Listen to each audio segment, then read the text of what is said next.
मनोपुब्बंगमा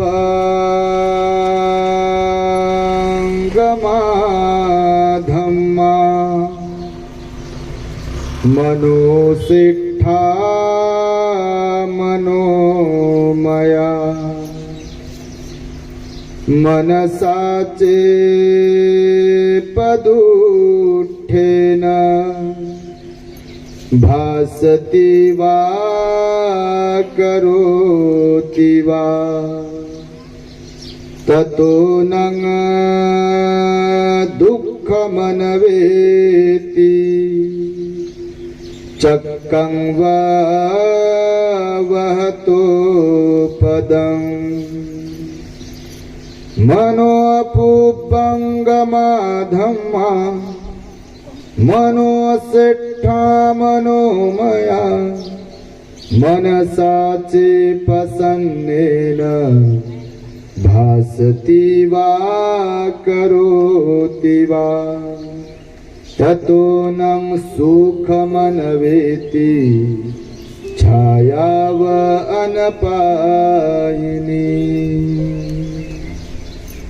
संपूर्ण विश्वाला ज्यांनी सुख शांती मानवता तथा दुःख मुक्तीचा आर्य संदेश दिला असे ते दुःख मुक्तीचे मार्गदाता दुःख मुक्त महामानव महान कारुणिक तथागत भगवान सम्यक संबुद्ध तथागतांनी आपल्या शुद्ध प्रज्ञेतून निर्मिलेला सद्धम्म आणि त्याच सद्धम्माचा गेली 2500 वर्षांपासून सातत्याने अहोरात्र प्रचार आणि प्रसार करणारा पूजनीय भिक्खू संघ ज्यांच्या महान आणि असीम त्याग प्रभावामुळे आपल्याला जो हा अनमोल असा बुद्ध धम्म लाभला आणि ज्यांच्यामुळे आपल्याला हे एवढे मोठे वैभव प्राप्त झाले असे महान युग प्रवर्तक भारतीय राज्यघटनेचे प्रमुख शिल्पकार परमपूज्य बोधिसत्व डॉक्टर बाबासाहेब आंबेडकर आणि सर्वच परिवर्तनवादी संत महापुरुषांच्या महान अशा विचारांना स्मरून आज या वर्षावास पर्वातील महान मंगलमय दिनी अकोला जिल्ह्यातील पातूर तालुक्यातील या परिसरामध्ये श्रद्धावान धम्म उपासिका गवई आई गवई बाबा आणि त्यांच्या संपूर्ण परिवाराच्या वतीने पूजनीय भिक्खू संघास सन्मान पूर्वक आमंत्रित करून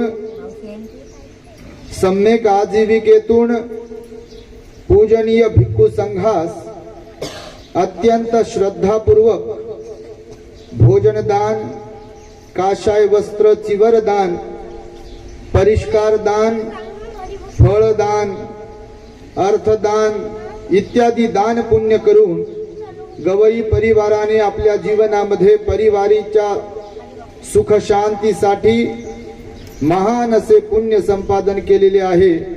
तेव्हा सर्वप्रथम संपूर्ण गवई परिवाराच्या प्रती आणि सर्वच उपस्थितांच्या प्रती सद्भावना मंगल मैत्री व्यक्त करतो। या प्रसंगी धम्मदेसनेसाठी प्रामुख्याने उपस्थित असलेले ज्यांनी आत्ताच आपणास धम्मदेसना देऊन उपकृत केले आहे असे ज्ञान सत्यशोधक या यूट्यूबचे संचालक पूजनीय भिक्खू ज्ञानरक्षितजी थेरो, त्याचबरोबर प्युरिटी ऑफ माइंड या यूट्यूब चॅनलचे संचालक पूजनीय भिक्खू धम्मबोधीजी थेरो, त्याचबरोबर सर्च रिसर्च या यूट्यूब चॅनलचे संचालक पूजनीय भिक्खू एन धम्मानंदजी थेरो, त्याचबरोबर पूजनीय भिक्खू कीर्तिबोधीजी आणि पूजनीय भिक्खू प्रज्ञाज्योतीजी सर्वच उपस्थित पूजनीय भिक्खू संघ खरं तर गेल्या बऱ्याच दिवसांपूर्वी आपल्या गवई आईंचा आम्हाला वारंवार फोन येत राहिला. अत्यंत श्रद्धायुक्त वाणीतून, अत्यंत प्रेमळ आणि गौरवपूर्ण वाणीतून त्यांनी आग्रहपूर्वक आम्हाला त्यांच्या घरी येण्याचे निमंत्रण दिले. एवढ्या लांबून आपण आमच्या घरी यावेत अशी आमची श्रद्धा आहे. आमचा खूप मोठा परिवार आहे आणि परिवाराची विशेषता की तो परिवार अद्याप एकत्र आहे. बहीण, भाऊ, मुलं सर्वच जण एकत्र आहेत आणि सर्वजण धार्मिक आहेत. तुमच्या वडिलांपासून तुमच्याकडे धार्मिकता आहे, बुद्धांचे विचार आहेत आणि त्यामुळे आपण विशेष आहात की आपल्या चित्तामध्ये या वर्षावास पर्वात पूजनीय भिक्खू संघास आपल्या परिवारामध्ये निमंत्रण करण्याचे अहोभाग्य प्राप्त झाले. तशी श्रद्धा आपल्या मनामध्ये निर्माण झाली. तेव्हा प्रथम आपणा सर्वांचं मी अभिनंदन देखील करेल. भगवान बुद्ध 2600 वर्षांपूर्वी होऊन गेले. भगवान बुद्ध म्हणाले 3 प्रकारचे लोक आपल्यावर उपकार करत असतात. 3 प्रकारचे लोक आपल्यासाठी उपकारक ठरत असतात. बहुपकार नावाचं एक सूक्त आहे बौद्ध साहित्यामध्ये. त्या सूक्तामध्ये भगवंताचा उपदेश आहे.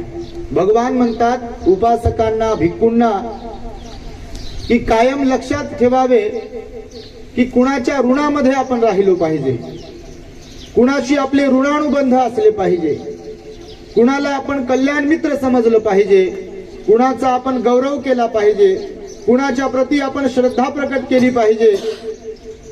ह्या गोष्टी आपण लक्षात घ्याव्यात.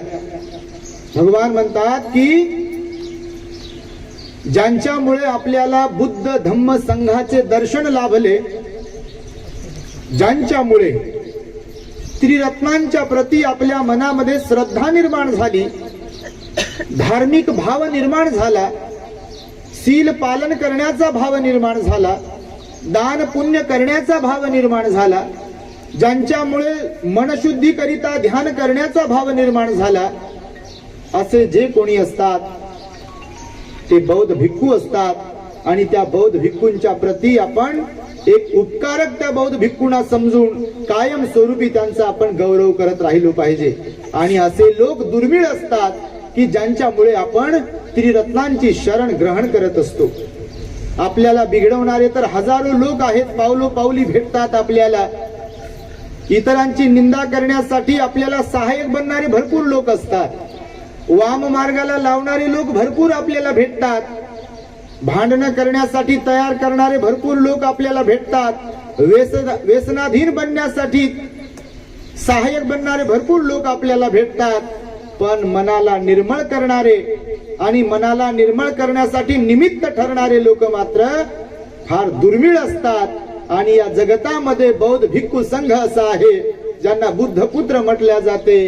त्या बुद्ध पुत्रांमुळे लोक आपले हात हृदयाशी जोडतात, गुडघ्यावरती बसतात, पंचांग प्रणाम करतात, त्यांचा यथोचित सन्मान करतात,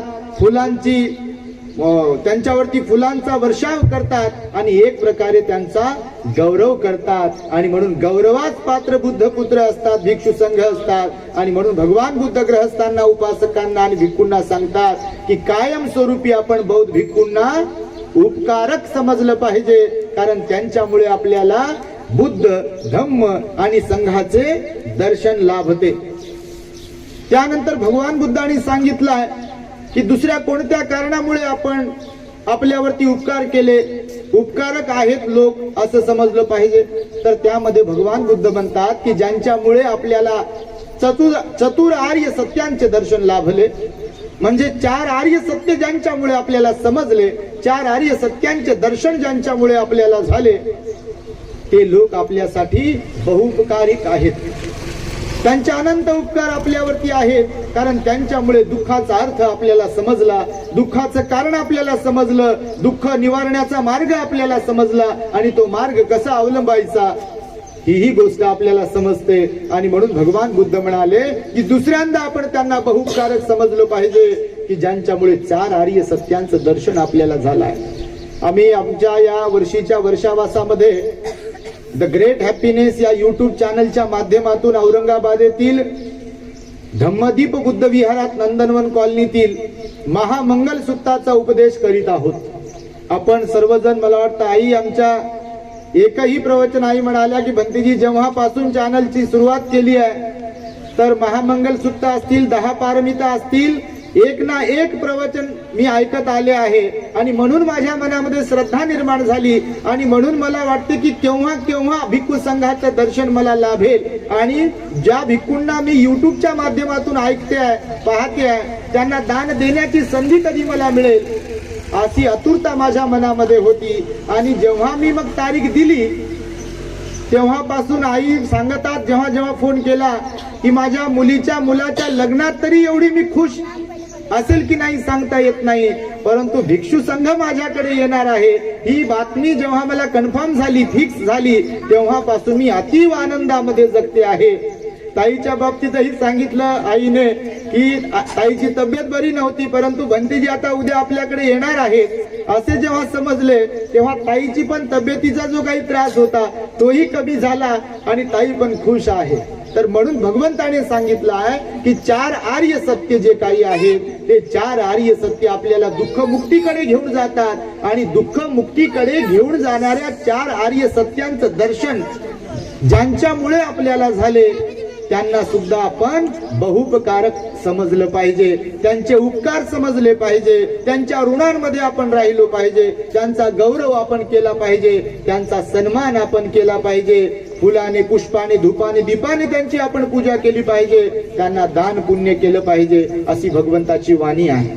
त्यानंतर तिसरी गोष्ट सांगताना भगवान बुद्ध म्हणतात की ज्यांच्यामुळे आपल्याला निर्वाण लाभ प्राप्त होऊ शकतो, ज्यांच्यामुळे जे कोणी आपल्याला निर्वाण प्राप्तीसाठी निमित्त ठरतात त्याही लोकांना आपण उपकारक समजलं पाहिजे। कारण भगवान बुद्ध म्हणतात की निब्बानं परमं सुख, या जगामध्ये आपल्या जीवनामध्ये सर्वोत्तम आणि सर्वश्रेष्ठ असे जर कोणते सुख असेल तर ते म्हणजे निर्वाणाचे सुख आहे। आणि निर्वाणाचे सुख म्हणजे काय तर भगवान बुद्ध म्हणतात जिथे तिन्ही तृष्णांचा नाश होतो, जिथे मनाची निर्मळता आणि परिशुद्धता असते, जिथे कोणत्याही प्रकारचा राग, द्वेष, लोभ शिल्लक राहत नाही, अशी मनाची जी निर्मळ अवस्था असते त्याला निब्बाणाचं सुख म्हटलेलं आहे। जिथे कोणत्याही प्रकारचा विकार नसतो, अतिशय सफेद, निर्मळ आणि शुद्ध मनाची अवस्था बनते। पुन्हा जन्म ग्रहण करण्याची तिथे एक कारण शिल्लक राहत नाही, अशा प्रकारचं निर्वाण सुख ज्यांच्यामुळे आपल्याला प्राप्त होते किंवा निर्वाण सुखाचा मार्ग ज्यांच्यामुळे आपल्याला प्राप्त होतो अशा लोकांचे सुद्धा आपण उपकार मानले पाहिजे। आणि मला वाटतं या तिन्ही गोष्टी म्हणजे त्रिरत्नांचे शरण कुणामुळे प्राप्त होते आपल्याला? भिक्खूंमुळे। बाबासाहेबांनी 14 ऑक्टोबर 1956 ला, आता बघा उद्याच्या 5 तारखेला विजयादशमी आहे आणि जवळपास 65-66 वर्षांपूर्वी आपल्या जवळच असलेल्या नागपुरात बाबासाहेबांनी लाखो लोकांच्या समवेत गुरु चंद्रमणींच्याकडून त्रिशरणासह म्हणजे 3 शरणांसह पंचशील ग्रहण केले। या भारतामध्ये हजारो वर्षानंतर नागपुरात बुद्धं शरणं गच्छामि, धम्मं शरणं गच्छामि, संघं शरणं गच्छामि हे चंद्रमणी महास्तवीरांच्या मुखातून शब्द निघाले आणि बाबासाहेबांनी ते शब्द झेलले आणि बाबासाहेबांच्या सह उपस्थित लाखो अनुयायांनी जयघोष केला बुद्धं धम्मं संघं शरणं गच्छामीचा। भंतेजींनी पंचशील दिलं आणि तदनंतर बाबासाहेबांनी आपल्या लोकांना 22 प्रतिज्ञा देऊन बौद्ध धम्मामध्ये प्रतिष्ठित केलं, बौद्ध धम्माची दीक्षा दिली आणि एक नवी ओळख बाबासाहेबांनी आपल्या लोकांना दिली। आणि बाबासाहेब म्हणाले आज माझा नवा जन्म होत आहे असे मी मानतो। आणि म्हणून आपल्याला सुद्धा ज्यांना हजारो वर्ष गुलामगिरीमध्ये टाकलेलं होतं, ज्यांना एकदम वाईट प्रकारची अवस्था ज्यांच्या वाट्याला आणल्या गेली होती, त्या लोकांना बाबासाहेबांनी बुद्ध दिला आणि तो बुद्ध बाबासाहेबांनी देखील चंद्रमणी महास्तवीर नावाच्या भिक्खूकडून आणि तिथे उपस्थित असलेल्या 7 भिक्खूंकडून बाबासाहेबांनी पंचशील ग्रहण केलं बघा। आणि त्यामुळे भगवान बुद्ध बहुपकार सूक्तामध्ये म्हणतात की बौद्ध भिक्खू संघाकडून आपणास 3 रत्नांची शरण प्राप्त होते, बौद्ध भिक्खू संघाकडून आपल्याला 4 आर्य सत्यांचं दर्शन लाभ होते आणि बौद्ध भिक्खू संघाच्या माध्यमातून आपल्याला निर्वाण सुखाचा मार्ग सापडतो आणि त्यामुळे या जगामध्ये बौद्ध भिक्खू संघ जो आहे तो गौरवास पात्र आहे. त्यांचे उपकार आपण मानले पाहिजे आणि त्यासाठी म्हणून भगवंताने बहुपकार नावाचं सूत्र सांगितलं आहे. मी मगाशी तुम्हाला जे म्हणालो, आपल्याला वाईट बनवणारे लोक पावलोपावली आहेत. महिला आहेत, पुरुष आहेत, तरुण आहेत, तरुणी आहेत, वेगवेगळ्या जाती धर्माचे लोक आहेत, गरीब आहेत, श्रीमंत आहेत. आपण बाहेर पडलो की लोक म्हणतील आपल्याला की थोडीशी दारू घेता का, थोडा तंबाखू देऊ का तुम्हाला मी, थोडा मावा देऊ का तुम्हाला मी, अजून काय फलाने वाईट आहेत, ती बाई बरोबर नाही, तो माणूस बरोबर नाही, तो पोरगा बरोबर नाही, ती पोरगी बरोबर नाही, असे म्हणणारे, व्यर्थ बडबड करायला लावणारे, आपल्याला भाग पाडायला लावणारे भरपूर लोक भेटतील. परंतु आपल्याला चांगल्या मार्गात प्रतिष्ठित करणारे लोक फार दुर्मिळ असतात, फार कमी असतात. आम्ही अनुभवतोय एवढ्या वर्षाच्या या भिक्खू जीवनामध्ये. आता तर या युट्यूबच्या चॅनलमुळे एवढी मोठी प्रगती होत आहे. आमच्या भंतेजींचं प्युरिटी ऑफ माइंड नावाचं चॅनल आहे, आमच्या ज्ञानरक्षित भंतेजींचं ज्ञान सत्यशोधक नावाचं युट्यूब चॅनल आहे, धम्मानंद भंतेजींचं आमच्या सर्च रिसर्च नावाचं चॅनल आहे आणि आपलं द ग्रेट हॅपीनेस नावाचं चॅनल आहे. या चॅनलच्या माध्यमातून एवढे दूरदूरचे लोक जोडल्या जात आहेत. महाराष्ट्रासह मध्य प्रदेश असेल, गुजरात असेल, राजस्थान असेल. काल उत्तर प्रदेशातून फोन आला, हिंदी वाली एक आई बोलत होती, भंते जी आपका प्रवचन मैं सुनती हूँ, हर दिन सुनती हूँ, हालांकि मुझे मराठी इतनी नहीं समझ में आती, लेकिन जब से आपका उपदेश प्रवचन सुन रही हूँ तो मराठी भी मैं सीख रही हूँ. और आप जिस तरीके से जिस ढंग से बात करते हो, तो बुद्ध के बारे में जो भी कुछ आप बात करते हो तो थोड़ा बहुत हमारे भी समझ में आ रहा है और हमारे भी मन में श्रद्धा जाग रही है. तर गुजरात सारख्या प्रदेशातले लोक म्हणा किंवा बाहेर देशातलेही काही लोक जे भारतीय बाहेर गेलेले आहेत या युट्यूबच्या माध्यमातून जुडल्या जात आहेत. भिक्खू संघाच्या या जगावरती खूप आणि खूप अनंत उपकार आहेत. आईने सांगितलं, आई आता म्हाताऱ्या आहेत बघा, बाबा म्हातारे आहेत, त्यांचे पोरं जवान आहेत. आज आई म्हणाल्या, मी जेव्हा लहान होते मला आठवते का दोघ्या बहिणी सख्या जावा आहे गवई आई, आणि आई आता मला सांगत होते आम्हाला की मी लहान होते तेव्हा आमचे वडील फार श्रद्धावान होते आणि बौद्ध भिक्खू यायचे भोजनासाठी, तेव्हा आम्हाला आठवते. तेव्हापासून बुद्ध धम्म संघासोबत आम्ही एकनिष्ठ आहोत. बुद्ध धम्मावर आमची श्रद्धा आहे. कुणाला दुखवायचं नाही हे बुद्धाने शिकवलंय, बुद्धाने सांगितलंय. सर्वांशी प्रेमाने वागलं पाहिजे, सर्वांचा आदर केला पाहिजे, हा बुद्धाचा उपदेश आहे आणि आम्ही आचरणात आणण्याचा प्रयत्न करतोय. म्हणून त्यांच्यावर सुद्धा बौद्ध भिक्खूच्या माध्यमातून हा संस्कार झालाय आणि आज म्हणून त्यांना हा आनंद होत असेल की एवढा मोठा भिक्खू संघ आमच्याकडे येतोय, आमच्या दानाचा स्वीकार करतोय आणि आम्हाला उपदेश आशीर्वाद देण्यासाठी इथे येतोय. म्हणून मी सांगेल आपल्याला की बघा की बिघडवणारे लोक कसे असतात किंवा आपल्या त्रुट्या काढणारे लोक कसे असतात आणि उपकार करणारे लोक कसे असतात. त्याचा एक दृष्टांत मी तुम्हाला सांगतो आणि माझ्या शब्दांना पूर्ण विराम देतोय. एका गावामध्ये, एका शहरामध्ये एक चित्रकार होता. आपण ऐकली असेल माझ्याकडून ही स्टोरी, तर यदा कदाचित रिपीट होऊ शकते. एका शहरामध्ये एक चित्रकार होता, पेंटर. अतिशय निष्णात होता तो, फार हुशार होता तो, हुबेहूब चित्र काढणारा होता आणि त्याची ख्याती होती सर्वत्र. परंतु त्याने विचार केला मनोमन की आपल्याला तर वाटतं की लोक आपला गौरव करतात, आपली स्तुती प्रशंसा करतात म्हणून आपण बरोबरच आहे. परंतु आपण एकदा तपासून तर पाहू की खरंच आपण बरोबर आहोत का. कारण आपण थोडी आपल्याला तपासतो. आपण आपल्याबद्दल फक्त सांगत असतो की आम्ही चांगले, आम्ही चांगले, आम्ही बरोबर आहोत, जग बरोबर नाही. तर त्याने सुद्धा तसाच विचार केला. एक दिवस त्याच्या मनात विचार आला की आपली चित्रकला परिपूर्ण आहे की नाही किंवा त्याच्यात काही त्रुटी आहे का, हे आपण तपासून पाहूया. मग त्याने एक चित्र काढलं, सुंदर असं चित्र काढलं, एका बोर्डवरती, एका फळ्यावरती, आणि चौकामध्ये तो फोटो त्याने ते चित्र ठेवलं. आणि चित्र ठेवल्यानंतर त्या चित्राच्या खाली त्याने लिहिलं होतं, मी जे हे चित्र रेखाटलाय या चित्रामध्ये ज्याला कुणाला त्रुटी आढळेल, त्रुटी दिसून येईल, दोष दिसून येईल, त्याने तिथे खून करावी. म्हणजे इथे त्रुटी आहे, इथे त्रुटी आहे, शाळेमध्ये बघा शिक्षक करतात ना असं, फुली मारतात, असे राऊंड करतात, त्याला गोल करतात. विद्यार्थ्यांच्या तुम्ही स्टुडंटच्या नोटबुक कधी पाहिल्या असतील तर बघा, चूक झाली तर ती राऊंड करतील किंवा फुली मारतील किंवा तिथं लिहितील काय जे काही नोट लिहायचंय ते. तर मग त्याने तो फोटो तिथे लावला चौकामध्ये आणि खाली लिहिलं की ज्याला कुणाला मी काढलेल्या या फोटोमध्ये त्रुटी दिसेल त्याने तिथे फुली करावी, खूण करून ठेवावी. मग तो गेला घरी, सायंकाळी परत आला आणि सायंकाळी परत आला आणि येऊन पाहतो तर काय, त्याने जे चित्र रेखाटलं होतं ते चित्र एकदम गायब झालं. एवढ्या फुल्या केल्या लोकांनी तिथे.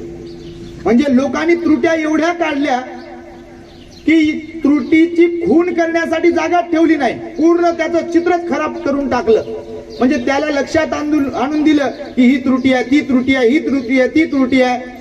आणि संध्याकाळी जेव्हा तो येऊन पाहतो त्यानं डोक्यावर हात मारून घेतला आणि तिथं नाराज बसला. मग नाराज बसला तर एक भला माणूस तिथून चालला होता, याच्या ओळखीचा होता. मग याने त्या भल्या माणसाने याला विचारलं की अरे काय झालं, तुला असा नाराज का दिसतोय, तू बसला इथे, तू हे चित्र कोणी काढलंय अशा प्रकारचं एवढं घाणेरडं. तर तो म्हणाला की अरे दादा, मी तर चित्रकार आहे, तुला तर माहिती आहे, हे चित्र मीच काढलं होतं. पण त्या चित्राच्या खाली जो मजकूर लिहिलाय मी, त्या मजकुरामध्ये मी असं लिहिलं होतं की मी जे चित्र काढलंय त्यामध्ये जर कुणाला त्रुटी आढळली तर त्याने तिथे फुली करावी, म्हणजे माझी त्रुटी मला दाखवून द्यावी. आणि पाहता पाहता मी माझ्याच भ्रमात होतो की माझी त्रुटीच होऊ शकत नाही माझ्याकडून, मी फार निष्णात आहे चित्रकार. पण येऊन सायंकाळी पाहिलं मी तर मला माझं चित्र तर दिसतच नाहीये, ते चित्र गायब झालंय. एवढ्या त्रुट्या काढल्या लोकांनी माझ्या. त्याचा तो मित्र त्याला समजावून सांगण्याचा प्रयत्न करतो की अरे, लोकांचा स्वभावच असा आहे की लोकांच्या त्रुट्या काढायच्या, आणि म्हणून तू नाराज नको हो. बिलकुल लोकांचा स्वभावच आहे त्रुट्या काढायच्या. जर तुला अजून काही तपासायचं असेल लोकांचा स्वभाव तर तुला एक आयडिया देतो. तू म्हणे दे आयडिया.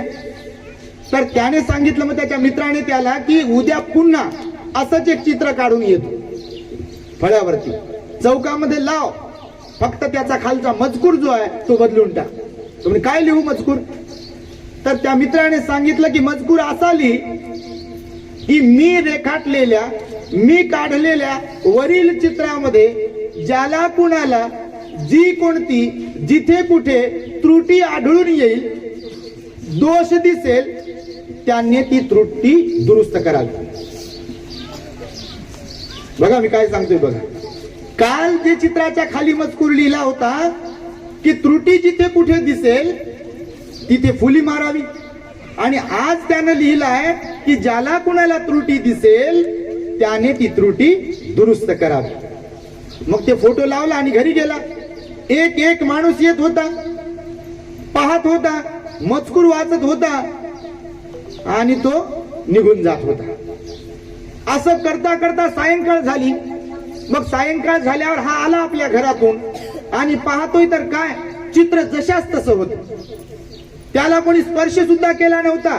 काल जसं बिघडवून टाकलं होतं सगळं काही, फुल्या मारू मारू, आज जशाच तसं ठेवलं होतं. आणि तो बसला आपल्या मित्राची वाट पाहत. मग त्याचा मित्र बरोबर त्यावेळेस तिथे येत होता. तो मित्र आला की एकदम हा आनंदित झाला आणि त्याला म्हणाला, तू तर चमत्कार केला गड्या. मित्र म्हणे, कसं काय? अरे बघ तर तू, हे चित्र काल पण होतं, जे कालचं चित्र ते पण आज आहे. पण आज किती आश्चर्य आहे की आज कोणी खाडाखोड केली नाही चित्राबरोबर, कोणी त्रुटी काढली नाही. तर त्याचा तो मित्र म्हणाला की अरे, कालचा मजकूर जो होता तो त्रुटी निदर्शनास आणून देण्याचा होता, आणि जगात त्रुटी निदर्शनास आणून देणाऱ्या लोकांची काही कमी नाही. आपण जरी नाही विचारलं, समजा एखादा उदाहरणार्थ कपडा घेतला, लग्नात आहेर घेतला कोण, आणि एखाद्या माऊलीनं म्हणावं कुणाला तरी, बाई ही साडी घेतली मला, मला सांगायचं असतं ना, हो ही इथून कशाला घेतली, अशी कशाला घेतली, तशी घ्यायला पाहिजे होती, मी घेऊन दिली असती म्हणतात लोक. तुम्ही काही सांगा कुणाला, गाडी घेतली, ही कशाला गाडी घेतली हो, मला बोलले असते एका शब्दानं तर मी तुम्हाला काय गाडी घेऊन दिली असते. मांडव टाकलाय. अरे त्या मांडववाल्याला कशाला सांगितलं हो? मला सांगितलं असतं तर बाप्पा चांगला मांडववाला दिला असता. पोरगी पाहिली, पोरगा पाहिला, तुम्ही कोणतीही गोष्ट सांगून पहा, लोक त्याच्या त्रुटीच काढतील. तुम्ही कोणतीही गोष्ट सांगून पहा. त्या मित्राने त्याला सांगितलं की लोक स्वभावच असा आहे त्रुट्या काढणारा, आणि आजचा जो मजकूर लिहिला होता त्रुटी दुरुस्त करण्याचा, तर त्रुटी दुरुस्त कोण करू शकते? करते का त्रुटी दुरुस्त? समजून सांगणारे, समजून घेणारे लोक फार कमी असतात या जगात, परंतु आपल्याला बिघडवणारे लोक या जगात सर्वात जास्त असतात. आणि सुधरवणाऱ्यांपैकी बौद्ध भिक्खू संघ आहे, जो या जगातल्या बिघडलेल्या लोकांना सुधरवण्याचं काम करतो. आणि म्हणून भगवान बुद्धांनी सांगितलं की बहुपकारक या जगात कोण असेल तर तो बौद्ध भिक्खू संघ आहे, की जो रोज आणि रोज असंख्य लोकांना, एका व्यक्तीकडे भोजन ग्रहण करून असंख्य लोकांना दुःखातून मुक्त करण्यासाठी त्रिरत्नांची शरण त्यांना घेण्यासाठी भाग पाडतो, त्यांच्यामध्ये श्रद्धा निर्माण करतो. त्यानंतर 4 आर्य सत्यांचं दर्शन त्यांना करून देण्यासाठी प्रेरित करतो, आणि निब्बाणाचा साक्षात्कार करून देण्यासाठी सुद्धा लोकांना प्रेरित करतो. आणि म्हणून अशा प्रकारे बौद्ध भिक्खू संघाचा मोठा गौरव सर्वत्र केल्या जाते. म्हणून बौद्ध भिक्खू संघाला सुद्धा दिलेलं दान हे महाफलदायी ठरते असं भगवंताचं वचन आहे. आणि त्यामुळेच की काय, बौद्ध भिक्खू संघाला, आज आमच्या भिक्षू संघाला अनेक ठिकाणी बोलविल्या जाते. तुम्ही व्हॉट्सअप, फेसबुक वरून पाहत असाल, युट्यूब वरून पाहत असाल, वेगवेगळ्या ठिकाणावरून बोलविल्या जाते. आणि भिक्षू संघाचा यथोचित गौरव केल्या जाते. धम्मदेशनांचं आयोजन केल्या जाते, भोजन, चिवर आदी दान दिल्या जाते. आणि तशा प्रकारे भिक्षू संघ सुद्धा लोकांना दुःखमुक्तीचा मार्ग सांगतो. तेव्हा आमच्या गवई आईने, गवई बाबाने आणि संपूर्ण परिवाराने सुद्धा या गावामध्ये, पातूर नावाच्या गावामध्ये आम्हा भिक्खू संघाला बोलावून भिक्खू संघाचा यथोचित सन्मान केला. आणि या सन्मानाच्या माध्यमातून त्यांनी आपली श्रद्धा प्रकट केली. चिवरदान, परिष्काराचं दान दिलाय, भोजन दान दिलाय, अर्थदान दिलाय, प्रवास भाड्याचं दान दिलाय. आणि ह्या संपूर्ण दान बलाच्या प्रभावाने संपूर्ण गवई परिवारास मिळालेल्या आयुष्यामध्ये क्षण प्रतिक्षण सुख, शांती, समाधान, आयुष्य, आरोग्य आणि बल प्राप्त हो, अशा प्रकारची मंगल आणि उदात्त कामना व्यक्त करून मी माझ्या शब्दांना इथे पूर्ण विराम देतो आहे. भवतु सब्ब मंगलम, रक्षन्तु सब्ब देवता, सब्ब बुद्धानुभावेन सदा सुखी भवन्तु ते. भवतु सब्ब मंगलम, रक्षन्तु सब्ब देवता, सब्ब धम्मानुभावेन सदा सुखी भवन्तु ते. भवतु सब्ब मंगलम, रक्षन्तु सब्ब देवता, सब्ब संघानुभावेन सदा सुखी भवन्तु ते.